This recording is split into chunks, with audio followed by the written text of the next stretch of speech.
ಕರುನಾಡಿಗರ ಬದುಕನ್ನ ವರುಣರಾಯ ಹಿಂಡಿ ಹಿಪ್ಪೆ ಮಾಡಿದ್ದು ಹೇಗೆ?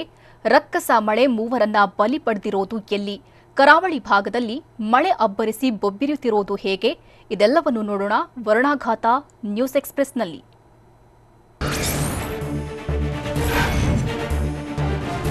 ರಾಜ್ಯದಲ್ಲಿ ಮುಂಗಾರು ಮಳೆ ಅಬ್ಬರಿಸಿ ಬೊಬ್ಬಿರುತ್ತಾ ಇದೆ. ವರುಣಾಘಾತಕ್ಕೆ ಜನ ಕಂಗಾಲಾಗಿ ಹೋಗಿದ್ದಾರೆ. ಉತ್ತರ ಕನ್ನಡ ಜಿಲ್ಲೆಯಲ್ಲಿ ಮಳೆ ಆರ್ಭಟ ಜೋರಾಗಿದೆ. ದಕ್ಷಿಣ ಕನ್ನಡ, ಉತ್ತರ ಕನ್ನಡ, ಕೊಡಗು, ಮಡಿಕೇರಿ, ಶಿವಮೊಗ್ಗ, ಹಾಸನ ಸೇರಿ ರಾಜ್ಯದ ಹಲವೆಡೆ ಭಾರೀ ಮಳೆಯಾಗ್ತಿದೆ. ಎಡೆಬಿಡದೆ ಸುರಿತಾ ಇರೋ ಮಹಾಮಳೆಗೆ ರಾಜ್ಯದ ಜನ ಕಂಗಾಲಾಗಿ ಹೋಗಿದ್ದಾರೆ. ಭಾರೀ ಮಳೆಗೆ ಅವಾಂತರಗಳೇ ಸೃಷ್ಟಿಯಾಗಿವೆ.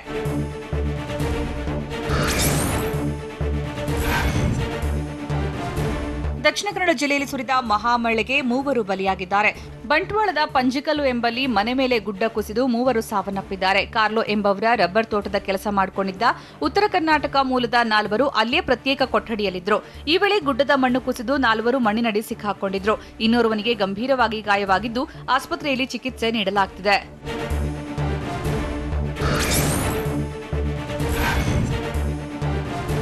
ದಕ್ಷಿಣ ಕನ್ನಡ ಜಿಲ್ಲೆಯಲ್ಲಿ ಮಳೆರಾಯನ ಆರ್ಭಟ ಮುಂದುವರೆದಿದೆ. ದಕ್ಷಿಣ ಕನ್ನಡ ಜಿಲ್ಲೆಯಲ್ಲಿ ಕಳೆದ 3 ದಿನಗಳಿಂದ ಭಾರೀ ಮಳೆಯಾಗ್ತಿದೆ. ಸಮುದ್ರದಲ್ಲಿ ಅಲೆಗಳ ಭೋರ್ಗರೆತ ಹೆಚ್ಚಾಗಿದ್ದು ಮಳೆರಾಯನ ಆರ್ಭಟ ಹೆಚ್ಚಾಗಿದೆ. ಇವತ್ತು ಸಹ ಭಾರೀ ಮಳೆಯಾಗುವ ಮುನ್ಸೂಚನೆಯನ್ನ ಹವಾಮಾನ ಇಲಾಖೆ ನೀಡಿದೆ. ಜಿಲ್ಲೆಯಲ್ಲಿ ರೆಡ್ ಅಲರ್ಟ್ ಘೋಷಿಸಲಾಗಿದೆ. ಮಳೆ ಅಲ್ಲಲ್ಲಿ ಅವಾಂತರ ಸೃಷ್ಟಿಸಿದ್ದು ಜನ ತತ್ತರಿಸಿ ಹೋಗಿದ್ದಾರೆ.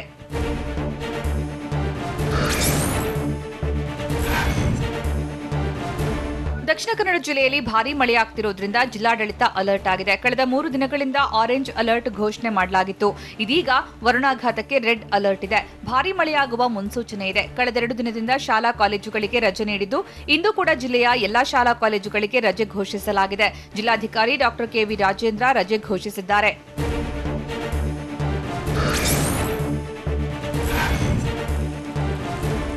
ಉತ್ತರ ಕನ್ನಡ ಜಿಲ್ಲೆ ಭಟ್ಕಳದ ವಾರ್ಡ್ ನಂಬರ್ 7ರಲ್ಲಿ ನಾಗಪ್ಪನಾಯ್ಕ ಎಂಬವರ ಮನೆಯಲ್ಲಿ ಪುಣ್ಯತಿಥಿ ಕಾರ್ಯ ನಡೀತಾ ಇತ್ತು.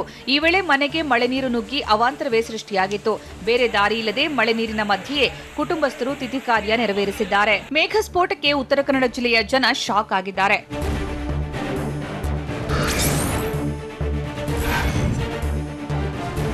ಉತ್ತರ ಕನ್ನಡ ಜಿಲ್ಲೆಯಲ್ಲಿ ಮಹಾಮಳೆ ಅವಾಂತರಗಳನ್ನೇ ಸೃಷ್ಟಿಸಿದೆ. ಇನ್ನು ಯಲ್ಲಾಪುರ ತಾಲೂಕಿನ ಗುಳ್ಳಾಪುರದ ಗಂಗಾವಳಿ ನದಿಯಲ್ಲಿ ತಾಂತ್ರಿಕ ದೋಷದಿಂದಾಗಿ ನದಿ ಮಧ್ಯೆ ಬೋಟ್ ಸಿಲುಕಿತ್ತು. ಸ್ಥಳೀಯರು ಗುಳ್ಳಾಪುರದಿಂದ ಡೊಂಗ್ರಿ ಗ್ರಾಮ ಪಂಚಾಯಿತಿ ವ್ಯಾಪ್ತಿಯ ಹಳ್ಳಿಗಳಿಗೆ ಹೋಗ್ತಾ ಇದ್ರು. ತಕ್ಷಣ ಮಾಹಿತಿ ತಿಳಿದು ಸ್ಥಳಕ್ಕೆ ಆಗಮಿಸಿದ ಅಗ್ನಿಶಾಮಕ ದಳ ಸಿಬ್ಬಂದಿ ಬೋಟ್ ಮತ್ತು 5 ರಕ್ಷಿಸಿದ್ರು.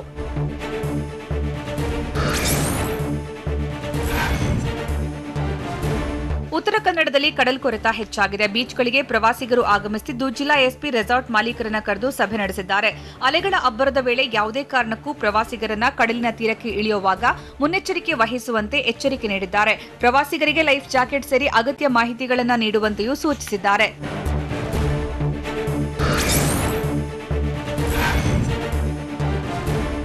ಉಡುಪಿಯ ಕೋಟ ಸಮೀಪದ ಉಪ್ಲಾಡಿ, ಬನ್ನಾಡಿ, ಬೆಟ್ಲಕ್ಕಿ ಮೊದಲಾದ ಪರಿಸರದ ಮನೆಗಳಿಗೆ ನೀರು ನುಗ್ಗಿದೆ. ಕೃತಕ ನೆರೆಯಿಂದಾಗಿ ಇಲ್ಲಿನ ಜನ ಜಲದಿಗ್ಬಂಧನಕ್ಕೊಳಗಾಗಿದ್ರು. ವಿಷಯ ತಿಳಿದ ಅಗ್ನಿಶಾಮಕ ದಳದ ಸಿಬ್ಬಂದಿ ಎರಡೂ ಕುಟುಂಬದ 15 ಜನರನ್ನ ದೋಣಿಯ ಮೂಲಕ ಸುರಕ್ಷಿತ ಜಾಗಕ್ಕೆ ಸ್ಥಳಾಂತರಿಸಿದ್ರು. ಉಟ್ಟ ಬಟ್ಟೆಯಲ್ಲಿ ಜನ ದಡ ಸೇರಿದ್ದು ಜಲದಾಳಿಗೆ ಪತರುಗುಟ್ಟಿ ಹೋಗಿದ್ದಾರೆ.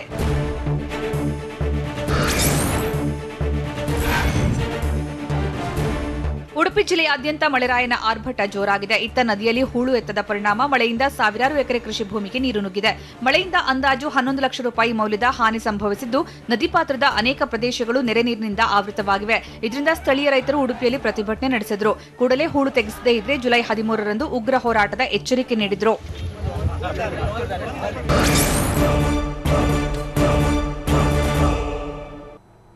ಮನೆ ಕುಸಿದು ಜನರ ಬದುಕು ಬೀದಿಗೆ ಬಂದಿದ್ದು ಎಲ್ಲಿ? ರಸ್ತೆ ಬಿರುಕು, ಸೇತುವೆಗಳು ಜಲಾವೃತ ಆಗಿರೋದು ಹೇಗೆ? ಮಳೆ ಹಾನಿ ಬಗ್ಗೆ ಸಿಎಂ ಬೊಮ್ಮಾಯಿ ಹೇಳಿದ್ದೇನು? ಇದೆಲ್ಲವನ್ನು ನೋಡೋಣ ಮಳೆ ರಗಳೆ ನ್ಯೂಸ್ ಎಕ್ಸ್‌ಪ್ರೆಸ್‌ನಲ್ಲಿ.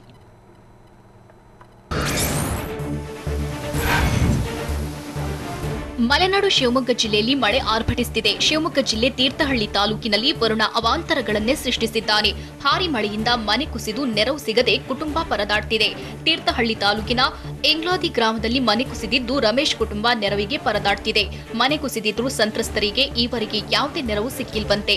ಅಧಿಕಾರಿಗಳು ಹಾಗೂ ಜನಪ್ರತಿನಿಧಿಗಳ ವಿರುದ್ಧ ಸ್ಥಳೀಯರು ಆಕ್ರೋಶ ಹೊರಹಾಕಿದ್ದಾರೆ.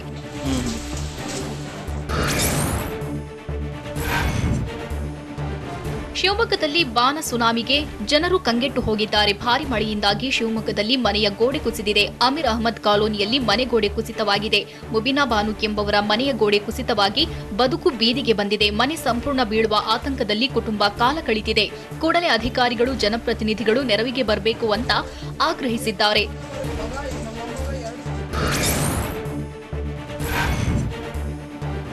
ದಕ್ಷಿಣ ಕನ್ನಡ ಜಿಲ್ಲೆಯಲ್ಲಿ ಮಳೆ ಅಬ್ಬರಿಸಿ ಬೊಬ್ಬಿರುತ್ತಿದೆ. ಮಹಾಮಳೆಗೆ ಜನರು ನಲುಗಿ ಹೋಗಿದ್ದಾರೆ. ಬಂಟ್ವಾಳ ತಾಲೂಕಿನ ಪಂಜಿಕಲ್ಲು ಬಳಿ ಭೂಕುಸಿತವಾಗಿದೆ. ಹಲವು ರಸ್ತೆಗಳು ಬಿರುಕು ಬಿಟ್ಟಿದ್ದು ಜನರು ಆತಂಕಕ್ಕೆ ಒಳಗಾಗಿದ್ದಾರೆ. ಪಂಜಿಕಲ್ಲು ಸುತ್ತಮುತ್ತ ಗುಡ್ಡ ಕುಸಿತದ ಭೀತಿಯಲ್ಲಿ ಜನರು ಕಾಲ ಕಳೆಯುತ್ತಿದ್ದಾರೆ. ಬಂಟ್ವಾಳ ತಾಲೂಕಿನ ವಿವಿಧ ಕಡೆ ಭೂಕುಸಿತದ ಆತಂಕ ಕೂಡ ಮನೆ ಮಾಡಿದೆ. ಮಳೆರಾಯನ ಹೊಡೆತಕ್ಕೆ ಜನರು ಕಂಗೆಟ್ಟು ಕೂತಿದ್ದಾರೆ.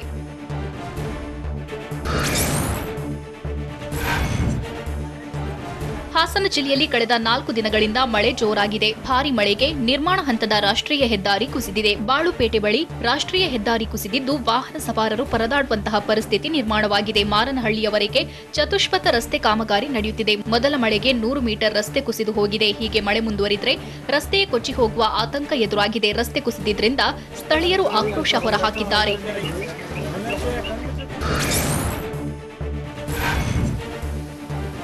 ಮೈಸೂರು, ಮಂಡ್ಯ ಜಿಲ್ಲೆಯಲ್ಲೂ ವರುಣಾಘಾತವಾಗಿದೆ. ಕಾವೇರಿ ಜಲನಯನ ಪ್ರದೇಶದಲ್ಲಿ ಮಳೆ ಹೆಚ್ಚಳವಾಗಿದ್ದು ಕೆಆರ್ಎಸ್ ಜಲಾಶಯಕ್ಕೆ ಒಳಹರಿವು ಮತ್ತಷ್ಟು ಹೆಚ್ಚಾಗಿದೆ. ಜಲಾಶಯ ಭರ್ತಿಯಾಗಲು ಕೇವಲ 8 ಅಡಿ ಮಾತ್ರ ಬಾಕಿ ಇದೆ. ಯಾವುದೇ ಕ್ಷಣದಲ್ಲಿ ನದಿಗೆ ಹೆಚ್ಚುವರಿ ನೀರನ್ನ ಬಿಡುಗಡೆ ಮಾಡೋ ಸಾಧ್ಯತೆ ಇದೆ. ಕಾವೇರಿ ನದಿ ಪಾತ್ರದ ಜನರು ಸುರಕ್ಷಿತ ಸ್ಥಳಕ್ಕೆ ತೆರಳುವಂತೆ ಸೂಚನೆ ನೀಡಲಾಗಿದೆ. ಭಾರಿ ಮಳೆಗೆ ಜನರು ಶಾಕ್ ಆಗಿದ್ದಾರೆ.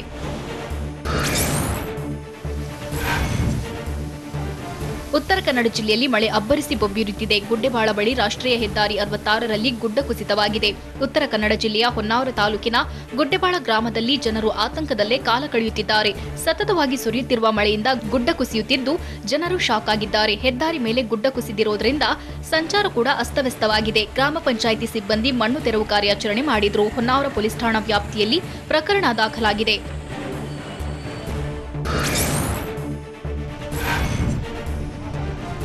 ಮಹಾರಾಷ್ಟ್ರದ ಕೊಂಕಣಘಟ್ಟ ಪ್ರದೇಶದಲ್ಲಿ ಭಾರಿ ಮಳೆಯಾಗ್ತಿದೆ. ಕೃಷ್ಣಾ ನದಿಯಲ್ಲಿ ಒಳಹರಿವು ಹೆಚ್ಚಾಗಿ ಸೇತುವೆ ಜಲಾವೃತವಾಗಿದೆ. ಚಿಕ್ಕೋಡಿ ತಾಲೂಕಿನ ಕಲ್ಲೋಳ ಯಡೂರ ಸೇತುವೆ ಜಲಾವೃತವಾಗಿ ಸ್ಥಳೀಯರು ಕಂಗಾಲಾಗಿದ್ದಾರೆ. ಬೆಳಗಾವಿ ಜಿಲ್ಲೆ ಚಿಕ್ಕೋಡಿ ತಾಲೂಕಿನ ಕಲ್ಲೋಳ ಗ್ರಾಮದ ಸಂಪರ್ಕ ಕಟ್ಟಾಗೋ ಆತಂಕ ಕೂಡ ಶುರುವಾಗಿದೆ. ಇನ್ನು ಮಳೆಯಿಂದಾಗಿ ಜನರು ದಿಕ್ಕೆಟ್ಟು ಕೂತಿದ್ದಾರೆ. 2018ರಲ್ಲಿ ಸಂಭವಿಸಿದ ಮಹಾಮಳೆ ಮತ್ತೆ ಮರುಕಳಿಸುತ್ತಾ ಅನ್ನೋ ಆತಂಕ ಜನರನ್ನ ಮತ್ತೆ ಕಾಡ್ತಿದೆ.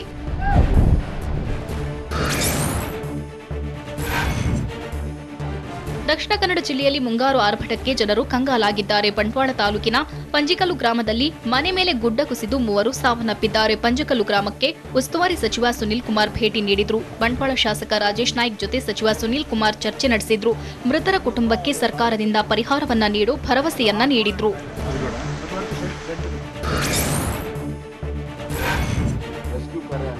ರಾಜ್ಯದ ಹಲವೆಡೆ ಮಳೆ ಹಿನ್ನೆಲೆ ಕಟ್ಟೆಚ್ಚರ ವಹಿಸಲು ಸೂಚಿಸಿದ್ದೇನೆ ಅಂತ ಬೆಂಗಳೂರಿನಲ್ಲಿ ಸಿಎಂ ಬಸವರಾಜ ಬೊಮ್ಮಾಯಿ ಹೇಳಿದರು. ಸ್ಥಳಕ್ಕೆ ಹೋಗಲು ಜಿಲ್ಲಾಧಿಕಾರಿಗಳಿಗೆ ಸೂಚನೆ ನೀಡಿದ್ದೇನೆ. ಈಗಾಗಲೇ ಕಂದಾಯ ಸಚಿವ ಅಶೋಕ್ ಕೊಡಗಿನಲ್ಲಿದ್ದಾರೆ. ಕೊಡಗು, ದಕ್ಷಿಣ ಕನ್ನಡ ಹಾಗೂ ಉತ್ತರ ಕನ್ನಡ ಜಿಲ್ಲೆ, ಉಡುಪಿ ಜಿಲ್ಲೆಯಲ್ಲಿ ಇನ್ನೂ 3-4 ದಿನ ಮಳೆ ಆಗಲಿದೆ. ಜಿಲ್ಲಾಧಿಕಾರಿಗಳ ಖಾತೆಯಲ್ಲಿ ಹಣ ಇದೆ. ಕಾರವಾರ, ಮಂಗಳೂರಿನಲ್ಲಿ ಕಡಲ ಕೊರತೆ ಆಗ್ತಿದೆ. ಕಡಲ ಕೊರತೆ ಹಿನ್ನೆಲೆಯಲ್ಲಿ ಅಗತ್ಯ ಕ್ರಮ ವಹಿಸಲು ಸೂಚನೆ ನೀಡಲಾಗಿದೆ ಅಂತ ಬೆಂಗಳೂರಿನಲ್ಲಿ ಸಿಎಂ ಬಸವರಾಜ ಬೊಮ್ಮಾಯಿ ಹೇಳಿದರು.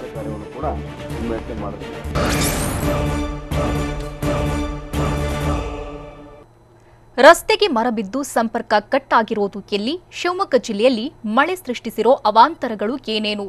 ಜಲದಾಳಿಗೆ ಬಾವಿ ಕುಸಿದು ಜನರಿಗೆ ಆತಂಕ ಸೃಷ್ಟಿಯಾಗಿದ್ದು ಹೇಗೆ?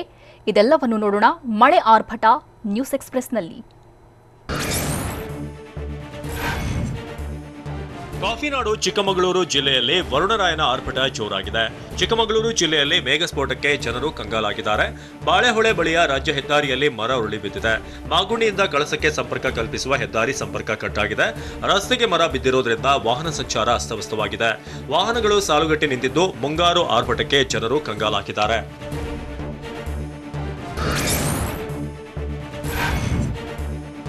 ದಕ್ಷಿಣ ಕನ್ನಡ ಜಿಲ್ಲೆಯಲ್ಲಿ ಮಳೆ ಜೋರಾಗಿದೆ. ಭಾರಿ ಮಳೆಯಿಂದಾಗಿ ಏರ್ಪೋರ್ಟ್ ರನ್ವೇ ಬದಿಯ ರಸ್ತೆ ಕುಸಿತ ಆಗಿದೆ. ಮಂಗಳೂರು ಅಂತಾರಾಷ್ಟ್ರೀಯ ವಿಮಾನ ನಿಲ್ದಾಣದಲ್ಲಿ ಘಟನೆ ಸಂಭವಿಸಿದೆ. ರಸ್ತೆಯು ಕುಸಿದ ಹಿನ್ನೆಲೆ ಏರ್ಪೋರ್ಟ್ ಸುತ್ತಮುತ್ತ ಆತಂಕ ಸೃಷ್ಟಿಯಾಗಿತ್ತು. ರಸ್ತೆ ಕುಸಿತವಾಗಿರುವುದರಿಂದ ಅದ್ಯಪಾಡಿ ಹಾಗೂ ಕೈಕಂಬ ಸಂಪರ್ಕ ಕಡಿತವಾಗಿದೆ.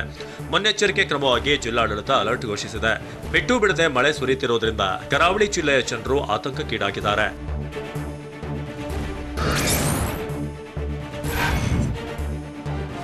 ಮಲೆನಾಡು ಶಿವಮೊಗ್ಗ ಜಿಲ್ಲೆಯಲ್ಲಿ ಮಳೆ ಆರ್ಭಟ ಜೋರಾಗಿದೆ. ಶಿವಮೊಗ್ಗ ಜಿಲ್ಲೆಯಲ್ಲಿ ಆಗಸವೇ ರಂಧ್ರ ಬಿದ್ದಂತೆ ಮಳೆ ಸುರಿಯುತ್ತಿದೆ. ಭಾರಿ ಮಳೆಯಿಂದಾಗಿ 7 ತಾಲೂಕು ವ್ಯಾಪ್ತಿಯಲ್ಲಿ ಶಾಲೆಗಳಿಗೆ ರಜೆ ಘೋಷಿಸಲಾಗಿದೆ. ಸೊರಬ, ಶಿಕಾರಿಪುರ, ಶಿವಮೊಗ್ಗ ಹಾಗೂ ಭದ್ರಾವತಿ ತಾಲೂಕಿನಲ್ಲಿ ಶಾಲಾ ಕಾಲೇಜುಗಳಿಗೆ ಡಿಸಿ ರಜೆ ಘೋಷಿಸಿದ್ದಾರೆ. ಅಲ್ಲದೆ ತೀರ್ಥಹಳ್ಳಿ, ಸಾಗರ, ಹೊಸನಗರ ತಾಲೂಕಿನಲ್ಲಿ ಶಾಲೆಗಳಿಗೆ ರಜೆ ನೀಡುವಂತೆ ಜಿಲ್ಲಾಧಿಕಾರಿ ಆದೇಶ ಹೊರಡಿಸಿದ್ದಾರೆ.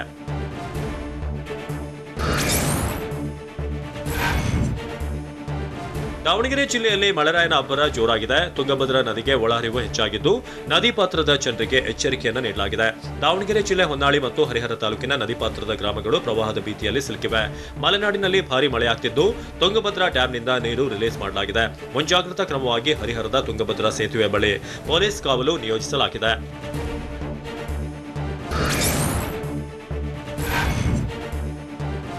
ಕಲ್ಪತರು ನಾಡು ತುಮಕೂರು ಜಿಲ್ಲೆಯಲ್ಲೂ ಮಳೆ ಅಬ್ಬರಿಸಿ ಬೊಬ್ಬರಿಯುತ್ತಿದೆ. ತಡರಾತ್ರಿಯಿಂದಲೂ ಬಿಟ್ಟು ಬಿಡದೆ ಮುಂಗಾರು ಮಳೆ ಸುರಿಯುತ್ತಿದೆ. ಭಾರಿ ಮಳೆಗೆ ರಸ್ತೆಗಳು ಕೆರೆಯಾಗಿ ಮಾರ್ಪಟ್ಟಿವೆ. ಮಳೆಯಿಂದಾಗಿ ವಾಹನ ಸವಾರರು ಪರದಾಡಿದ್ರು. ತುಮಕೂರು, ಗುಬ್ಬಿ, ತಿಪಟೂರು, ಕೊರಟಗೆರೆ ಹಾಗೂ ಮಧುಗಿರಿ ಸೇರಿ ಹಲವೆಡೆ ಮಳೆ ಅಬ್ಬರ ಜೋರಾಗಿದೆ. ಭಾರಿ ಮಳೆಯಿಂದಾಗಿ ಜನರು ಪತ್ರಗುಟ್ಟಿ ಹೋಗಿದ್ದಾರೆ.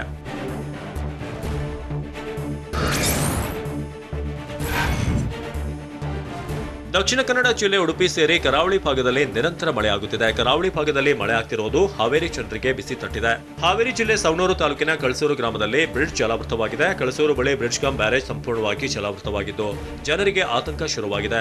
ಕಳಸೂರು ಬಳಿ ವರದಾ ನದಿಗೆ ಅಡ್ಡಲಾಗಿ ನಿರ್ಮಿಸಿದ ಬ್ರಿಡ್ಜ್ ಜಲಾವೃತವಾಗಿದ್ದು ಹಲವು ಗ್ರಾಮದ ಸಂಪರ್ಕ ಕಟ್ಟಾಗುವ ಭೀತಿ ಎದುರಾಗಿದೆ.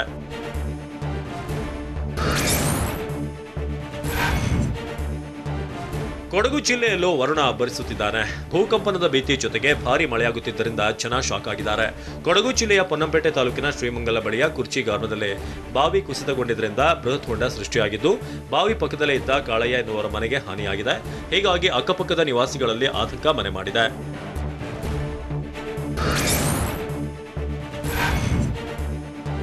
ಕೊಡಗಿನ ಜನ ಆತಂಕದಿಂದಲೇ ಜೀವನ ಕಳೆದಿದ್ದಾರೆ. ಇತ್ತ ಹಾಸನ ಜಿಲ್ಲೆಯವರು ಕೂಡ ಮಳೆರಾಯನ ಹೊಡೆತಕ್ಕೆ ನಲುಗಿ ಹೋಗಿದ್ದಾರೆ.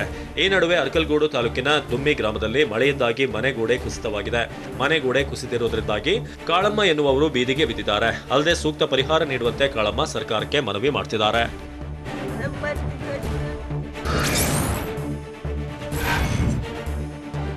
ಚಿಕ್ಕಬಳ್ಳಾಪುರ ಜಿಲ್ಲೆಯಲ್ಲೂ ಮಳೆ ಅಬ್ಬರ ಜೋರಾಗಿದೆ. ತಡರಾತ್ರಿಯಿಂದಲೂ ಕೂಡ ಬಿಟ್ಟು ಬಿಡದೆ ತುಂತುರು ಮಳೆ ಆಗ್ತಿದೆ. ಮನೆಯಿಂದ ಹೊರಗೆ ಹೆಜ್ಜೆ ಇಡೋದಕ್ಕೂ ಪರದಾಡುವಂತಹ ಪರಿಸ್ಥಿತಿ ನಿರ್ಮಾಣವಾಗಿದೆ. ಈಗಾಗಲೇ ಜಿಲ್ಲೆಯಾದ್ಯಂತ ಕೆರೆ ಕುಂಟೆಗಳು ತುಂಬಿ ಹರಿತಿವೆ.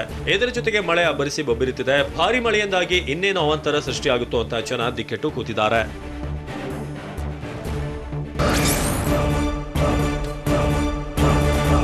ಪ್ರವಾಹದ ಪ್ರಹಾರಕ್ಕೆ ಜನರು ವಿಲವಿಲ ಅಂತಿರೋದು ಹೇಗೆ? ಮಹಾರಾಷ್ಟ್ರ ಮಳೆಯಿಂದ ಕರುನಾಡಿಗೆ ಕಾದಿದ್ಯಾ ಆಪತ್ತು? ಕಾಂಗ್ರೆಸ್ ವಿರುದ್ಧ ಸಚಿವ ಸುಧಾಕರ್ ಕೆಂಡ ಕಾರಿದ್ದು ಹೇಗೆ? ಇದೆಲ್ಲವನ್ನು ನೋಡೋಣ ಕರ್ನಾಟಕ ನ್ಯೂಸ್ ಎಕ್ಸ್‌ಪ್ರೆಸ್‌ನಲ್ಲಿ.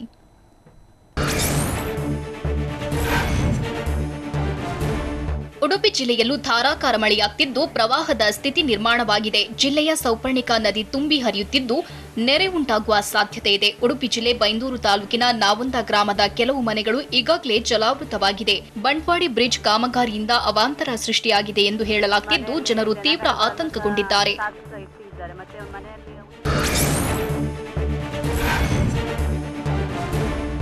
ಉತ್ತರ ಕನ್ನಡ ಜಿಲ್ಲೆಯಲ್ಲೂ ವರುಣನ ಆರ್ಭಟ ಮುಂದುವರೆದಿದ್ದು ಕುಮಟಾ ತಾಲೂಕಿನ ಹಲವೆಡೆ ಬಿರುಗಾಳಿ ಸಹಿತ ಭಾರಿ ಮಳೆಯಾಗ್ತಿದೆ. ತಾಲೂಕಿನ ನರಿಬೋಳೆ, ಕಲಭಾಗ ಗ್ರಾಮದ ಮನೆಗಳ ಮೇಲೆ ಮರಬಿದ್ದು ಅವಾಂತರ ಸೃಷ್ಟಿಯಾಗಿದೆ. ನರಿಬೋಳೆ ಗ್ರಾಮದ ಗಣೇಶ್ ಪಟಗಾರ ಮತ್ತು ಕಲಭಾಗದ ನಾಗರಾಜ್ ನಾಯ್ಕ್ ಎಂಬುವರಿಗೆ ಸೇರಿದ ಮನೆ ಮೇಲೆ ಮರಬಿದ್ದು ಹಾನಿಯಾಗಿದೆ. ಅದೃಷ್ಟವಶಾತ್ ಮನೆಯಲ್ಲಿದ್ದವರು ಪ್ರಾಣಾಪಾಯದಿಂದ ಪಾರಾಗಿದ್ದಾರೆ.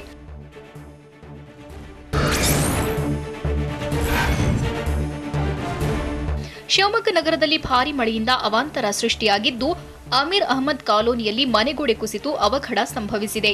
ಸೂರು ಕಳೆದುಕೊಂಡು ಮನೆ ಒಡತಿ ಕಣ್ಣೀರು ಹಾಕಿದ್ದು ನಾವು ಬದುಕಿದ್ದೇ ಹೆಚ್ಚು ಎಂದು ತನ್ನನ್ನು ತಾನೇ ಸಮಾಧಾನ ಮಾಡಿಕೊಂಡಿದ್ದಾರೆ. ಸ್ಥಳೀಯರು ಆಕೆಯ ನೆರವಿಗೆ ಧಾವಿಸಿದ್ದು ಚಾವಣಿ ಬೀಳದಂತೆ ಮರದ ದಿಮ್ಮಿ ಇಡಲಾಗಿದೆ. ಮನೆ ಕಳೆದುಕೊಂಡ ಮುಬೀನಾ ಬಾನು ಸರ್ಕಾರದ ಸಹಾಯದ ನಿರೀಕ್ಷೆಯಲ್ಲಿದ್ದಾರೆ.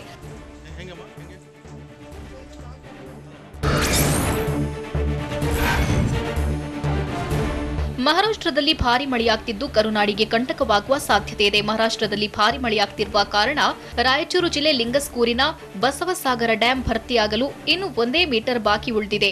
492.25 ಮೀಟರ್ ಎತ್ತರ ಹೊಂದಿರುವ ಬಸವಸಾಗರ ಜಲಾಶಯದಲ್ಲಿ ಈಗಾಗಲೇ 491.02 ಮೀಟರ್ ಭರ್ತಿಯಾಗಿದೆ. ಡ್ಯಾಂ ಭರ್ತಿಯಾಗಿರುವ ಕಾರಣ ರಾಯಚೂರು ತಾಲೂಕಿನ ನಡುಗಡ್ಡೆ ಗ್ರಾಮಸ್ಥರಲ್ಲಿ ಆತಂಕ ಮೂಡಿದ್ದು, ಯಾವುದೇ ಕ್ಷಣದಲ್ಲಾದರೂ ಡ್ಯಾಂನಿಂದ ನೀರು ಹೊರಬಿಡುವ ಸಾಧ್ಯತೆ ಇದೆ.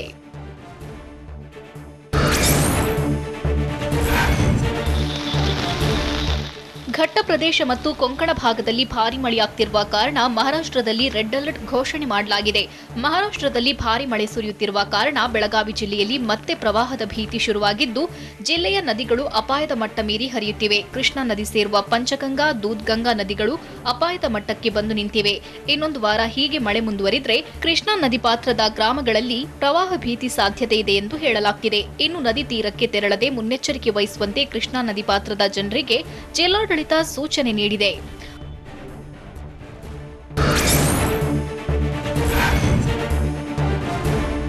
ಉತ್ತರ ಕನ್ನಡ ಜಿಲ್ಲೆಯಲ್ಲೂ ಕುಂಭದ್ರೋಣ ಮಳೆ ಮುಂದುವರೆದಿದ್ದು, ಜಿಲ್ಲೆಯ ನದಿಗಳು ಅಪಾಯದ ಮಟ್ಟ ಮೀರಿ ಹರಿಯುತ್ತಿವೆ. ಭಾರಿ ಮಳೆಯಿಂದ ಶರಾವತಿ, ಗಂಗಾವಳಿ, ಅಘನಾಶಿನಿ, ವರದಾ, ಕಾಳಿ ನದಿ ಸೇರಿ ಹಲವು ನದಿಗಳು ಮೈದುಂಬಿ ಹರಿಯುತ್ತಿವೆ. ನದಿಗಳು ಅಪಾಯದ ಮಟ್ಟ ಮೀರುವ ಮೊದಲೇ ನದಿ ಪಾತ್ರದ ಜನರು ಸುರಕ್ಷಿತ ಸ್ಥಳಗಳಿಗೆ ತೆರಳುವಂತೆ ಸೂಚನೆ ನೀಡಲಾಗಿದೆ. ಹೊನ್ನಾವರದ ಶರಾವತಿ ತೀರ ಪ್ರದೇಶದ ಗುಂಡಬಾಳ ಭಾಗದ ಮನೆಗಳು ಮತ್ತು ತೋಟಗಳು ಈಗಾಗಲೇ ಜಲಾವೃತವಾಗಿದ್ದು, ಜನರು ಸುರಕ್ಷಿತ ಸ್ಥಳಗಳಿಗೆ ತೆರಳುವಂತೆ ಉತ್ತರ ಕನ್ನಡ ಜಿಲ್ಲಾಡಳಿತ ಸೂಚನೆ ನೀಡಿದೆ.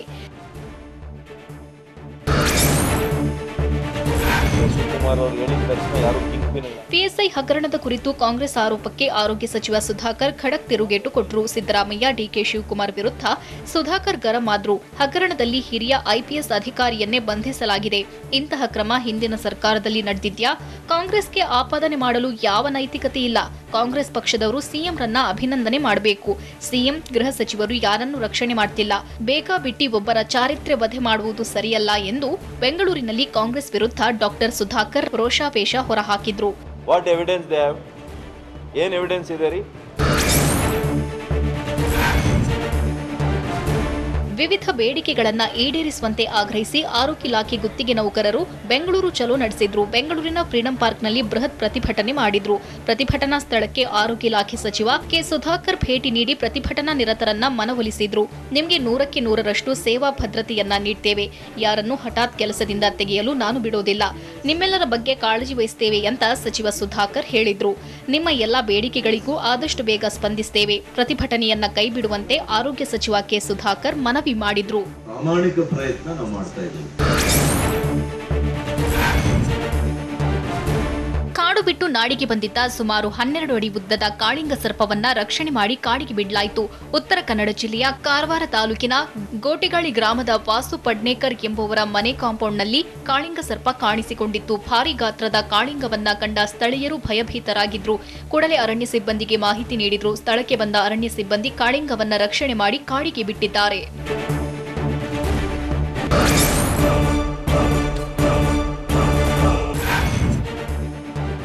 ಚಂದ್ರಶೇಖರ್ ಗುರೂಜಿ ಹತ್ಯೆ ಕೇಸ್ಗೆ ಕ್ಷಣಕ್ಕೊಂದು ಟ್ವಿಸ್ಟ್ ಪಡೆದುಕೊಳ್ತಿದೆ. ಗುರೂಜಿ ಬೇನಾಮಿ ವ್ಯವಹಾರಕ್ಕೆ ಮತ್ತೊಂದು ಸಾಕ್ಷ್ಯ ಸಿಕ್ಕಿದೆ. ಗುರೂಜಿ ಮತ್ತು ಮಹಾಂತೇಶ ನಡುವಿನ ಬೇನಾಮಿ ವ್ಯವಹಾರ ಇರುವುದು ಬಯಲಾಗಿದೆ. ಹುಬ್ಬಳ್ಳಿ ಜಿಲ್ಲೆಯ ತಾರಿಹಾಳದಲ್ಲಿ 4.5 ಎಕರೆ ಜಮೀನು ಪತ್ತೆಯಾಗಿದೆ. ತಾರಿಹಾಳದ ಕೈಗಾರಿಕಾ ಪ್ರದೇಶದಲ್ಲಿರುವ 4.5 ಎಕರೆ ಭೂಮಿ ಇದ್ದು, ಈ ಜಮೀನು ವಿಚಾರವಾಗಿ ಇಬ್ಬರು ಕೋರ್ಟ್ ಮೆಟ್ಟಿಲೇರಿದ್ರು. ಅಂದಾಜು 10 ಕೋಟಿ ಬೆಲೆ ಬಾಳುವ 4.5 ಎಕರೆ ಭೂಮಿ ವಿಚಾರಕ್ಕೆ ಇಬ್ಬರ ನಡುವೆ ಕಿರಿಕಾಗಿತ್ತು ಎನ್ನಲಾಗಿದೆ.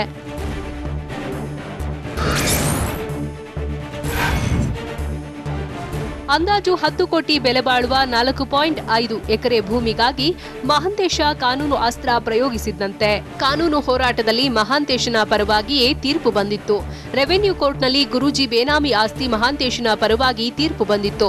ತೀರ್ಪು ಪ್ರಶ್ನಿಸಿ ಸಿವಿಲ್ ಕೋರ್ಟ್ಗೆ ಹೋಗಿದ್ದ ಗುರೂಜಿ ಕಾನೂನು ಸಮರ ಸಾರಿದ್ರು. ಇದೇ ವಿಚಾರಕ್ಕೆ ಗುರೂಜಿ ಮಹಾಂತೇಶನ ನಡುವೆ ಕಲಹ ಆಗಿತ್ತು. ತನ್ನ ಪ್ರಾಪರ್ಟಿ ಕಬಳಿಸಿದ್ದಕ್ಕಾಗಿ ಮಹಾಂತೇಶನ ಮೇಲೆ ಗುರೂಜಿ ಸಿಟ್ಟಿಗೆದ್ದಿದ್ರು ಅನ್ನೋ ಸತ್ಯ ಬಯಲಾಗಿದೆ.